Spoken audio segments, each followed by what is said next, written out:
After about a year of waiting, the Halo Mega Multiplayer Mayhem set is finally being shipped out to people, and I got mine pretty fast. Thanks to me getting it pretty fast, hopefully this is the first review of it up on YouTube, so let's take a closer look at all of the awesome details this set has. And I think it might be worth the year-long wait. Before we take a closer look, I just want to say this set took so long to get to everybody because it was a fan vote and we voted on every single aspect of the set, from all of the colors for the Spartans to all their weapons. And I think this is really cool, and I think they should do more fan votes like this. So anyways, let's take a closer look at this set, starting with the Warthog. First thing I want to point out about this Warthog is that it has printed pieces almost everywhere on this set. There's so many UNSC logos, and there's even printed seats inside of the Warthog.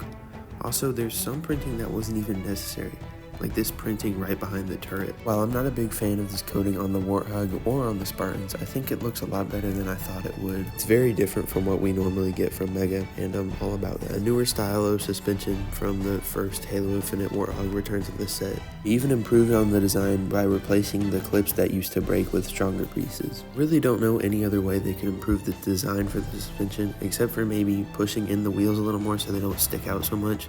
But besides that little nitpick, this suspension is perfect. Just like every Halo Warthog, this one seats 3 figures, so unfortunately the last Spartan will have to hold on or something. Otherwise, I think these guys look great inside of this Warthog.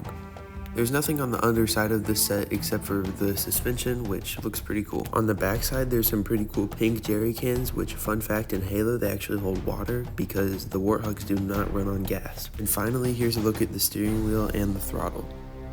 Next up, we have the only other build for this set, which is the Mongoose. It uses the exact same design as some of the other Mongooses we've gotten, and honestly I'm a little tired of this design, so I hope they move on to bigger and better things soon. I'm not saying this is a bad design, but we've had it for like 3 or 4 years now, I can't even remember. I don't know the name of the coating on the Mongoose, but it looks really good with these Spartans with the estate gold coating. It's got some really cool printed detail on the sides that make it stand out a little more compared to the plain green Mongoose. One thing I noticed is that this part is also printed instead of just being in the solid gold color, which is pretty weird, but okay. Also, another print they did not need to do is this piece right here on the top. It's gold, but it has gray printing on it to give that handle a little more color. And I really like how these elites look on top of it. I will gladly welcome this Mongoose to my collection because just like the Warthog, it's kind of weird, but it's got some charm to it, and I really like that. Now moving on to the figures, we're going to start with the Estate Gold Fire Team. These are the figures I was really excited for because they use Halo Heroes level quality prints, and they're in this awesome blue and gold color scheme. They also come with brand new parts like these 2 female chest plates for the Mark 7 Armored Core, which we've never seen before. And these 2 come with 2 brand new helmets, which we've also never seen before, being Stormfall and Firefall. These 2 helmets are amazing and they look even better in Mega form. For there being 8 total figures in the set, it's crazy how they didn't skip on any details. I mean, look at the print on this Trailblazer. Everything from the pouches to the visor is perfectly printed with no flaws. I wish I could say the same for the Neon Superfly Spartans, but we'll talk about that later. They even have hand and wrist printing, which we almost never see on Spartans. Level of quality is just absurd, and I definitely pay more to get figures like this in every single set. Usually I don't talk about the weapons that much when I take a look at Mega Construct sets, but these weapons are really cool and the printing on them is amazing, so let's go ahead and take a look at them. First up we have the Sidekick pistol, which it's got the dark gray and gold, and I think it's molded in gold, but it's got dark gray printing, so it looks pretty good. And it doesn't look too outstanding compared to like other Spartans, so you could use it with anyone really. And next we have the rocket launcher, and oh my goodness, this thing looks awesome. It always blows my mind how well they can cover all of the angles on something like this. Like the rocket launcher, you can't even tell that it's printed. It just looks dual molded. Same thing for this battle rifle. I really like how they added the white scope on this too. And like I just said about the rocket launcher, you can't even tell that it's not dual molded. It just looks like it. For the final weapon, we have the Halo Reach style AR, and I really love how this gold looks. I'm not a big fan of gold weapons in general, but I have been really liking all of these weapons that came with these figures.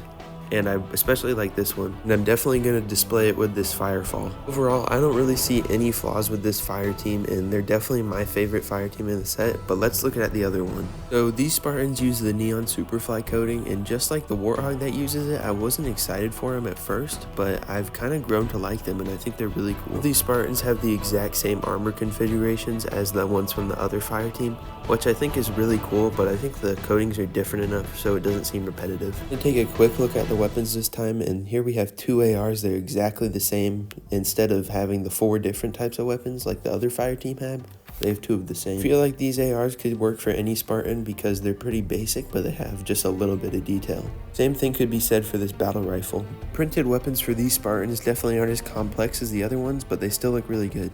Also, just like the AR, there are 2 of these. Now, unfortunately, it's not all good because I have noticed some problems with these figures, particularly on the helmets. The prints are kind of wacky, so I'm going to show you guys up close. In this Stormfall helmet, you can see the print is kind of sloppy on the sides and it just didn't get applied well. Whereas on the Stormfall helmet for the other Spartan, it looks perfectly clean. This isn't the biggest deal, but it is a little bit annoying, especially when you wait so long for this set.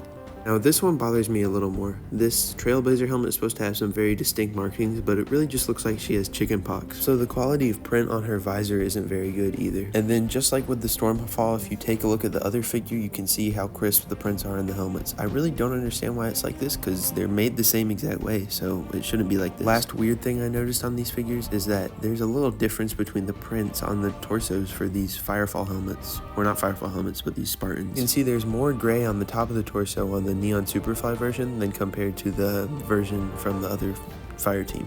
Between the 2 fire teams, there's clearly a winner on at least quality, which is the Estate Gold fire team. For the Neon Superfly fire team, some of the paint applications just look sloppy or they don't take up enough paint and they look like they need another coat. None of these figures are bad by any means. In fact, I think these are some of the best Mega figures we've ever gotten. Paint applications are so good, and I think I just had a few minor mishaps on my figures, and yours probably won't be the same. I almost forgot to talk about the fan vote weapons in this set, so that's why I'm recording this 30 minutes before I release the video. We have the Cinder Shot and the Heat Wave from Halo Infinite. We were only supposed to get one of these in the set, but Mega decided to put both of them in the set, so that was really cool. I really like how easy it is to pose figures holding the Heat Wave, and it's one of my favorite weapons in Halo Infinite. It's really fun to use. But the Cinder Shot is probably the most annoying thing in the game, next to the buffed Gravity Hammer. Even though I don't like it in game, I really like how they did it in Mega form, and it looks really cool. Might be a little big though. There are 2 of each in the set, which makes 12 total painted weapons in the set.